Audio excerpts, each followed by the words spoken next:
Candidates है वो इल्ज़ाम लगा रहे हैं कि आप अपनी पार्टी की तरफ से हैं। अपनी पार्टी की तरफ से होता तो उनका कोई चुनाव निशान भी होगा। उनके दिन से आज तक अल्ताफ बुखारी की पार्टी ने एक भी काम, एक भी बात कश्मीरियों के लिए अभी तक ग्राउंड पर तो उन्होंने अपने अजाब के लिए भी नहीं लड़ा, तो लोगों के लिए वो क्या आज आप देखते हैं उसका वो घर से निकलते नहीं। आप एक बात पे रहिए, आप एक बात मैं तो एक ही बात पर अगर नहीं अगर सबसे बड़ा जंग कांग्रेस और बीजेपी को तो एक सिक्के के दो पहलू हैं। जितना बीजेपी है उतना कांग्रेस है, ये बात उन्होंने सच्ची कही है। कांग्रेस को भी यहाँ से भगाना है, बीजेपी को भी यहाँ से भगाना है, पीडीपी को यहाँ से भगाना है, एनसी को यहाँ से भगाना है, सबों को यहाँ से निकालना। बिस्मिल्लाहिर्रहमानिर्रहीम। बहुत बहुत शुक्रिया फिर से आप सभी दोस्तों का हमारे साथ जुड़ने के लिए। जैसे कि हमने आप लोगों से वादा किया है कि हम हर एक उस कैंडिडेट की आपके साथ मुलाकात करवाएंगे जिन्होंने वादी कश्मीर के साथ साथ जम्मू में भी डीडीसी इलेक्शंस के लिए फॉर्म भरा है। तीखे सवालों के साथ ही सही, लेकिन आपकी मुलाकात उनके साथ करवाते हैं, सच्चाई को आपके सामने लाने की कोशिश करते हैं। आज इसी के चलते हमारे साथ बशीर अहमद वानी मौजूद है जिन्होंने डीडीसी इलेक्शंस के लिए ब्लॉक शाहबाद, जिसको लाड़कीपुरा भी कहा जाता है, वहाँ पे फॉर्म दाखिल किया है। काफ़ी सारे इल्ज़ामात लोग इस पे लगा रहे हैं, जो इनके अपोजिशन में लीडरान हैं या कैंडिडेट्स जो है वो काफ़ी इल्ज़ामात इन पे लगाते हैं। उन पे हम बात करेंगे। बशीर साहब बहुत बहुत शुक्रिया हमारे साथ बात करने के लिए। आपका भी बहुत बहुत शुक्रिया। बशीर साहब, जिस तरीके से आपने डीडीसी इलेक्शंस के लिए फॉर्म भरा है यहाँ पे, तो तैयारियाँ कहाँ पे है? तैयारियाँ हमारी इंशाल्लाह ज़ोरों पर हैं। बहुत तैयारियाँ हैं, सब तैयारियाँ हैं, जो होनी चाहिए वो सब हैं। आप इंडिपेंडेंट लड़ रहे हैं अभी? जी, मैं अभी इंडिपेंडेंट लड़ रहा हूँ। लेकिन अगर आपके अपोजिशन में जो लीडर्स हैं, जो कैंडिडेट्स हैं, वो इल्ज़ाम लगा रहे हैं कि आप अपनी पार्टी की तरफ से हैं। अपनी पार्टी की तरफ से होता तो उनका कोई चुनाव निशान भी होगा, उनकी कोई पहचान भी होगी। मेरा तो एप्पल निशान है, वो तो इलेक्शन कमीशन ऑफ इंडिया का निशान है, वो किसी पार्टी का नहीं है। तो ये मानना है उनका, ये मानना है, मैं आपको वाज़े करके बताता हूँ कि जो बाकी कैंडिडेट्स है, पार्टियों के कैंडिडेट्स है, वो किस तरीके से आप पे इल्ज़ाम लगाते। उनका मानना है कि वादी कश्मीर में मजहबी रीतो रिवायत के चलते भाजपा या अपनी पार्टी को सपोर्ट नहीं मिल रहा है, जिसके चलते उन्होंने जितने भी उनके ख़ास आदमी थे, जैसे कि आपको भी अपनी पार्टी के प्लेटफॉर्म पे देखा गया, तो उन्होंने उनको इंडिपेंडेंट खड़ा करके मैदान में लाया। देखिए, मैं आपको एक बात बताऊंगा। उनके वो जब कोई होता है ना, ज़ख्मी होता है, बालू जब ज़ख्मी होता है, वो घास फूस भी अपने उस ज़ख्म में भरता है। जब यहाँ के सियासतदान ऊपर से नीचे गिर गए, जेलों में बंद हो गए, उनकी नाबकारी, उनके करप्शन, उनके गंदे सोच और कश्मीरियों को धोखा देने के वजह से वो जब बंद हो गए जेलों में, उसके बाद वो निकले। अब उनके पास कहने के लिए कुछ नहीं है। पहले जब वो बंद हो गए तो एक पार्टी उन्हीं के मौजूदगी में शाह फैसल ने बनाई थी, JKPM, तो उसको भी इन्हीं लोगों ने बोला कि ये दिल्ली से लॉन्च होके आई है। जब मुफ्ती मोहम्मद सईद ने पार्टी बनाई PDP, तो नेशनल कॉन्फ्रेंस ने बोला ये दिल्ली से लॉन्च होके आई है। GM शाह ने इनकी हुकूमत गिराई, तो उनको भी इल्ज़ाम लगाया ये हमको बहनोई ने नहीं किया, ये मरकज़ ने किया। जब कांग्रेस तो यहाँ है ही मरकज़ की, वो अगर कोई इल्ज़ाम लगाएंगे तो वो कौन सा इल्ज़ाम, वो खुद परसों तो अलायंस में शामिल हो गए थे। 4 दिन के बाद सेंटर से उनको कहा गया हम कोई अलायंस का हिस्सा नहीं है, तो वो तो है ही दिल्ली की पार्टी। जब जमात इस्लामी ने यहाँ जीता, उस टाइम सियासी पार्टियों ने हिंदुस्तान को बोला ये पाकिस्तानी पार्टियाँ हैं, तो उनको हराया, जीत के भी उनको हराया। आज अगर कोई पार्टी बन रही है नेशनल कॉन्फ्रेंस के बगैर, तो उसको बोलेंगे हिंदुस्तानी पार्टी है। फिर अल्ताफ बुखारी ने पार्टी बनाई, उसको बोला ये बीजेपी का हिस्सा है। आप एक तरीके से कांग्रेस को टारगेट कर रहे हैं, दूसरी तरीके से मैं सब पार्टियों को, मैं तीनों पार्टियों को टारगेट कर रहा हूँ। जब अपनी पार्टी यहाँ बन गई, मैं उनके पास गया था 1 साल पहले, हमें लगा कि शायद ये डेवलपमेंट कुछ करेंगे, चलो इनके ऊपर सेंटर का हाथ है, सब लोगों को जेल में बंद कर दिया, अब अल्ताफ बुखारी को CM बनाएंगे। लेकिन पार्टी बनाने के दिन से आज तक अल्ताफ बुखारी की पार्टी ने एक भी काम, एक भी बात कश्मीरियों के लिए अभी तक ग्राउंड पर तो दिखती नहीं है। तो फिर उधर से हम निकल के, उसी साल निकल के, जब कुछ नहीं हुआ, हम कांग्रेस में भी थे, पीडीपी में भी थे, और शाह फैसल के साथ भी हम गए थे। हमें लगा कि एक बहुत पढ़ा लिखा नौजवान, ये अनपढ़ नहीं है, ये इनकी तरह कुछ महफिलों में नहीं नाचेगा, ये पीडीपी के लीडरों की तरह झूठ नहीं बोलेगा। बशीर साहब, नाजरीन को समझ में, हिंदुस्तान का टॉपर है। नाजरीन को समझ आ गया कि आपका बोलना चाहते हो। मुझे बताइए, 5 अगस्त 2019 आपको याद है? 5 अगस्त 2000 उनको बखूबी याद है। क्या हुआ था उस दिन? उस दिन 370 को, उस दिन हमारा दस्तार उतारा गया। उसके बाद क्या हुआ? उसके बाद तो क्या हुआ, उसके बाद तो आपको, उसके बाद अयान है आपको। उसके बाद आज तक तो कश्मीरी लोग बिल्कुल बिना टोपी के घूम रहे हैं। आप मुझे बताइए, जिनने आवाज़ उठाई उनके साथ क्या हुआ? आवाज़ तो किसी ने उठाई नहीं, आवाज़ किसी ने नहीं उठाई। जो उसके लिए, जो उसके रखवाले थे, जो पूरा कश्मीर को छीनना जो आज़ादी चाहते थे, उन्होंने भी 370 के लिए आवाज़ नहीं उठाई। बशीर साहब, आप हिचकिचाट रहे हो। नहीं, मैं हिचकिचाट क्यों रहा हूँ? 370 जब 5 अगस्त 2019 को हटाया गया, उसके बाद जितने भी लीडर्स यहाँ पे हैं, चाहे वो रीजनल पार्टीज़ के हैं या बाकी कोई है, उनको घरों में कैद रखा गया। इस बात को आप मानते हैं? इस बात को मैं मानता हूँ। पिछले सवाल में आपने ये बोला कि जो भी लीडर्स बंद किए गए उनको करप्शन पे बंद किया गया, जबकि मैं इस चीज़ से आपकी इत्तेफाक नहीं करता हूं। देखिए, मैं बता रहा हूँ, लीडर होता है लोगों से। अगर मुझे कल बंद रखा जाएगा, मेरे पीछे तो 10,000 लोग हैं। अगर लीडर एक आदमी बंद हो गया, पीडीपी के साथ भी लोग थे, अगर थे, तभी मुझे लगता है कि आपको पूरा याद नहीं है कि 5 अगस्त के बाद क्या हुआ। अगर थे लोग, नेशनल कॉन्फ्रेंस के भी 7 लोग थे, अगर थे लोग, कांग्रेस के साथ भी लोग थे। आपको घर से बाहर निकलने दिया गया? आपको घर से बाहर निकलने दिया गया? किसको? मैं यहाँ 6 महीना में आप बाहर थे। मुझे बताइए, अपने पड़ोसियों से आप पूछिए, जिस वक्त यहाँ पे 370 हटाया गया, उनको बाहर निकलने दिया गया? नहीं, उनको शायद याद नहीं, कर्फ्यू की सिचुएशन थी, किसी को भी अलाउड नहीं किया गया था बाहर निकलना। और बाहर निकला भी नहीं कोई, बाहर निकला भी नहीं कोई।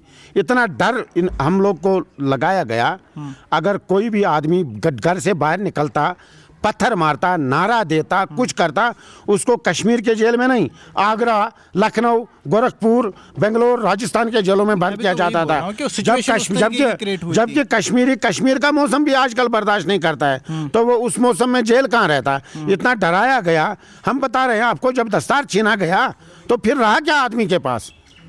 तो फिर वो क्या कर, बेबस हो जाता है ना। जब कपड़े पहनकर ही आदमी बाहर निकल सकता है घर के बाहर, जब कपड़े उतारे गए तो फिर बाहर निकल के कौन ऐसा आदमी नंगा होके बाहर निकलता? जब यहाँ पे 370 हटाया गया, स्टेटहुड हमसे ली गई, तो पीडीपी सदर महबूबा मुफ्ती ने ये कहा कि ये हमारे लिए सबसे बड़ा मातम है। आप इस चीज़ को मानते हैं? इस चीज़ को मैं मानता हूँ। जब सियासतदान सब बंद हो गए, 1 साल के बाद इनको छोड़ा गया, छोड़ने के बाद तो वो सबसे मामूली इलेक्शन में हिस्सा लेने लगे, फिर वही सियासत चलाने लगे। जमहूरियत है? नहीं, जमहूरियत किस बात की है? अगर वो उस टाइम उनको बंद किया गया, उसके बाद वो अपने लोगों को क्यों नहीं बोले, क्यों नहीं मैसेज दी कि आप घरों से बाहर निकल कर सड़कों पर बैठो, हम ये बर्दाश्त नहीं करेंगे जो बेइज्जती हमारे साथ की गई। 1-1 साल तक हमको जेलों में रखा गया, किस लिए रखा गया? उन्होंने अपने अजाब के लिए भी नहीं लड़ा, तो लोगों के लिए वो क्या लड़ेंगे? बशीर साहब, मुझे बताइए, जिस तरीके से आपने मेरे पहले सवाल में ये बोला कि लीडर्स को करप्शन के लिए बंद किया गया, उसके बाद आपने ये बोला करप्शन के लिए ही नहीं, उनके करतूतों के लिए। उन्होंने कश्मीर जो उन्होंने किया, इस बात को आप नकार नहीं सकते। आप 2014 में डूरू में पीडीपी के जो कैंडिडेट थे सैयद फारूक अहमद इंद्राबी, उनके साथ कैंपेनिंग करते हुए दिखे। ये सही बात है? बिल्कुल सही। लोगों ने उनको एतमाद दिया जी, वो जीत के यहाँ से गए, तो आप कैसे इस चीज़ को नकार रहे हैं कि लोग उनके साथ नहीं थे? वो लोग उनके साथ नहीं थे, लोग तो उनके साथ थे। वो जब लोग उनके साथ नहीं रहे तो तब आज आप देखते हैं उसका घर से निकलते नहीं। आप एक बात पे रहिए, आप एक बात मैं तो एक ही बात पर, अगर नहीं, अगर लोग उसके उस टाइम 2014 में उसके साथ लोग थे, उसके बाद वो खुद ही लोगों के साथ नहीं रहे, वो लोगों से दूर हो गए। जो उनको कंधे पर घुमाते थे उनको आंगन में आने नहीं दिया, उनके साथ बात नहीं की, छोड़िए उनका उन्होंने फोन क्या नहीं किया, उठाया। छोड़िए उन्होंने तो क्या, वो लोग उनके छोड़िए साथ यहाँ के लीडर्स ने क्या किया। आप भी एक पॉलिटिकल वर्कर थे। जी मैं भी था। आपने 370 को बचाने के लिए क्या किया? मैं हिंदुस्तान में 6 महीना रहता हूँ, मैंने कम से कम 10 लाख लोगों तक ये बात पहुंचाई कि हमारे साथ बहुत जुल्म हुआ। आज अगर मैं बिहार में, यूपी में, राजस्थान में आवाज़ उठाऊंगा, आप टीवी खोल के ये देखिए, आप फेसबुक खोल के 1000 लोग, लाखों लोग कमेंट करते हैं कि कश्मीरी के साथ गलत हुआ, और वो हिंदुस्तान के रहने वाले लोग बोल रहे हैं मैंने ये काम किया। इन्होंने क्या किया वो आप बता दीजिए। मुझे बताइए, मुझे उसके साथ कुछ नहीं, उन्होंने नहीं उन्होंने क्या किया क्या नहीं किया वो मेरे देखिए अगर मैंने पत्थर नहीं उठाया, अगर मैंने बंदूक नहीं उठाया, उसके देखिए वायलेंस के साथ मैंने बदले, देखिए वायलेंस के साथ हम कभी नहीं है, हम कभी नहीं है। जो भी बात करनी है जमहूरियत में करनी है, अंडर कॉन्स्टिट्यूशन, अंडर लॉ करनी है। बिल्कुल मैं ये बोल रहा हूँ कि किसने क्या किया वो मेरे देखने वालों को सब पता है।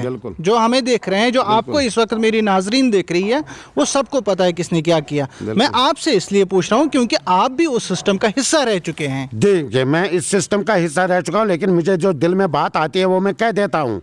मैंने बताना किसको है ये बात कि हमारे साथ जुल्म हुआ, जिन्होंने किया उन्हीं को बताना है जमहूरी तरीके से।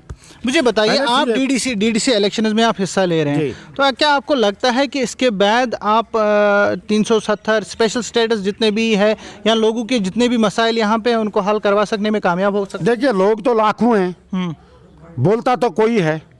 जब कोई ताकत मिलता है तभी ना आदमी कोई बात करेगा, उसी की बात सुनी जाती है।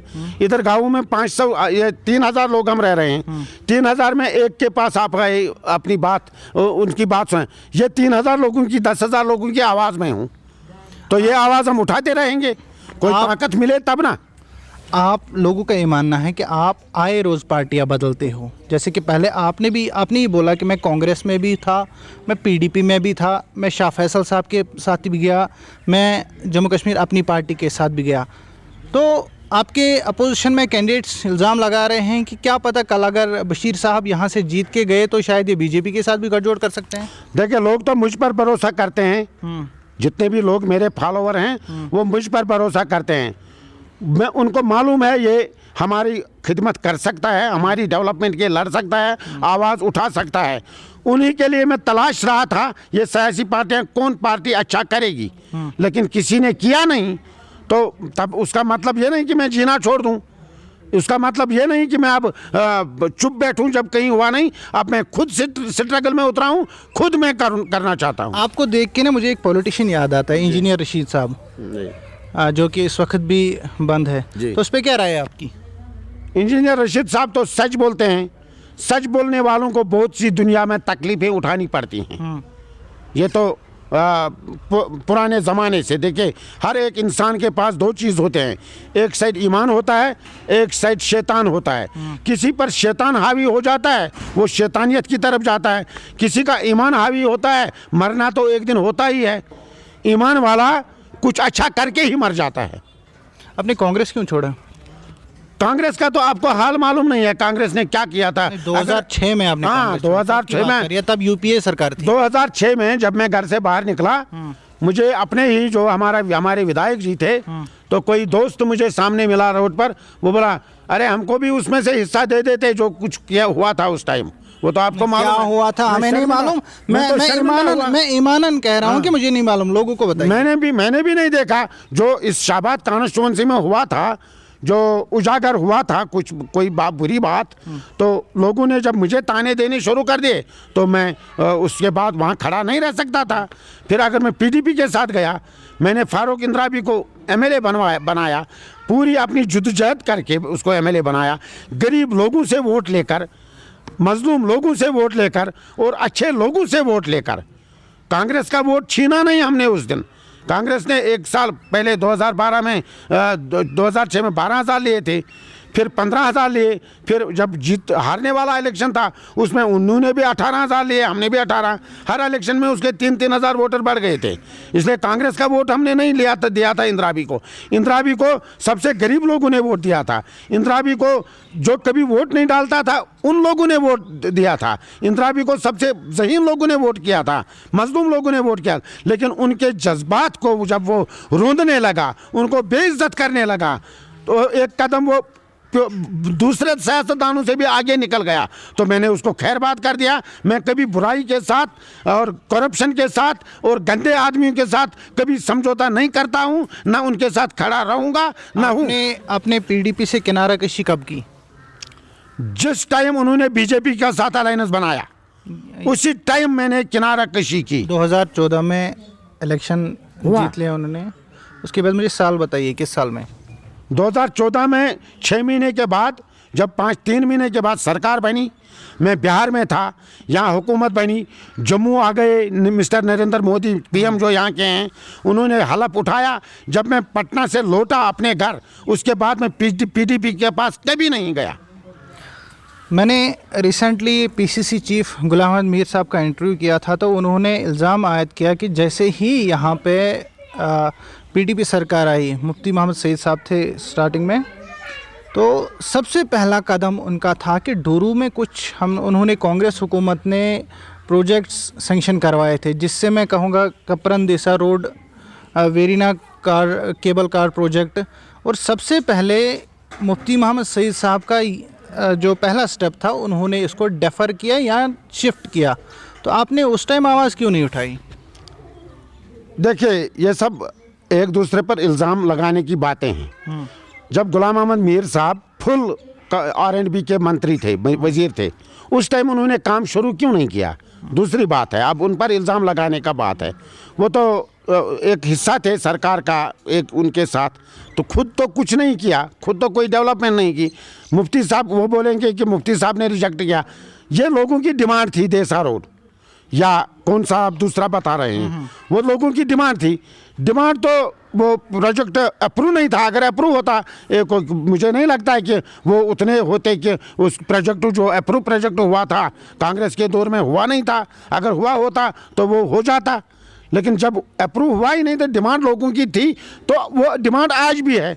आज मीर ही खुद डिमांड कर रहा है देसा रोड, आज शहबाज खान साहब डिमांड कर रहे हैं देसा रोड, आज हम लोग डिमांड कर रहे हैं कपरन देसा रोड। वो तो अभी तक डिमांड में है। उनके बोलने से वो कागजों में है कहीं तो दिखा दीजिए। अगर है तो आज हम लड़ रहे हैं, फिर हम उठेंगे और जाएंगे गवर्नमेंट ऑफ इंडिया के पास, उनको बोलेंगे ये प्रोजेक्ट अप्रूव है, इसको आप बना क्यों नहीं रहे हैं? लेकिन है ही नहीं। अलायंस फॉर गुपकार डिक्लेरेशन पे क्या कहना होगा आपका? पीपल्स अलायंस फॉर डिक्लेरेशन में ये कहूँगा, अगर वो अभी सब गिरे हुए हैं, टूटे हुए हैं, ग्राउंड लेवल पर कोई उनका अलायंस कहीं है नहीं। पीठ पीछे वो दूसरे कैंडिडेटों को पीछे से एतमाद दे रहे हैं। अगर गुपकार अलायंस है, मेरी कॉन्स्टिट्यूंसी में बीजेपी भी है, कम्युनिस्ट भी है, एनसी भी है, कांग्रेस भी है और पीडीपी भी है। चारों कैंडिडेट हैं। अब गुपकार अलायंस कहाँ है? कहाँ पर गुपकार अलायंस को आप देख रहे हैं? तो आप ये कह रहे हो कि ये लोगों के लिए धोखा है? ये और क्या ना, धोखा नहीं तो और क्या है? फिर वो गुपकार अलायंस है गुपकार में रहने वाले लोगों का। बशीर साहब, एक आखिरी सवाल मेरी तरफ से। मैंने रिसेंटली एक इंडिपेंडेंट कैंडिडेट का इंटरव्यू लिया था, तो उन्होंने कहा था कि जिस तरीके से गुपकार अलायंस ये बोल रहा है कि हमें यहाँ पे बीजेपी को भगाना है, उन्होंने आपका नाम भी लिया उसमें कि मैं उठाऊ हूँ, या आपका नाम लिया, उन्होंने दूसरे कैंडिडेट का नाम लिया। तो उन्होंने कहा कि हमारी जो जंग है वो कांग्रेस के साथ है डोरू कॉन्स्टिट्यूंसी में। कौन बोला? मैंने एडवोकेट फारूक अहमद गनाई साहब का इंटरव्यू लिया था। अच्छा, वो उधर से क्या बोले कि हमें बीजेपी को भगाना? नहीं, उन्होंने ये बोला कि जिस तरीके से डोरू में बीजेपी कहीं नहीं है, उनका ये मानना है कि नहीं कैंडिडेट, लेकिन उनका ये मानना है कि हमें डोरू कॉन्स्टिट्यूंसी में कांग्रेस को भगाना है। जितने भी इंडिपेंडेंट कैंडिडेट हम उठे हैं, हमें कांग्रेस के साथ जंग है। सबसे बड़ा जंग कांग्रेस और बीजेपी को तो एक सिक्के के दो पहलू हैं। जितना बीजेपी है उतना कांग्रेस है, ये बात उन्होंने सच ही कही है। कांग्रेस को भी यहाँ से भगाना है, बीजेपी को भी यहाँ से भगाना है, पीडीपी को यहाँ से भगाना है, एनसी को यहाँ से भगाना है, सबों को यहाँ से निकालना है। तो फिर नई पार्टियाँ, आप इंडिपेंडेंट कैंडिडेट क्या कुछ नहीं कर सकता है। इंडिपेंडेंट कैंडिडेट तो सियासतदानों से अच्छा कर सकता है, अच्छा बोल सकता है, आज़ादी से सांस ले सकता है, आज़ादी से बोल सकता है। एक आदमी की आवाज़, एक चिराग से, एक शमा से करोड़ों लोग, करोड़ों शमा रोशन हो सकते हैं। बुझे हुए चिराग से कौन सा शमा रोशन हो जाएगा यहाँ। चलिए, बहुत बहुत शुक्रिया। तो ये थे बशीर अहमद वानी, जिन्होंने हमारे साथ बात की और काफ़ी सवालों के जवाब इन्होंने दिए और कुछ सवालों के जवाब ये ठीक तरीके से नहीं दे पाए। आप मज़ीद खबरों के लिए हमारे साथ जुड़े रहे। तब तक के लिए खुदा हाफिज़।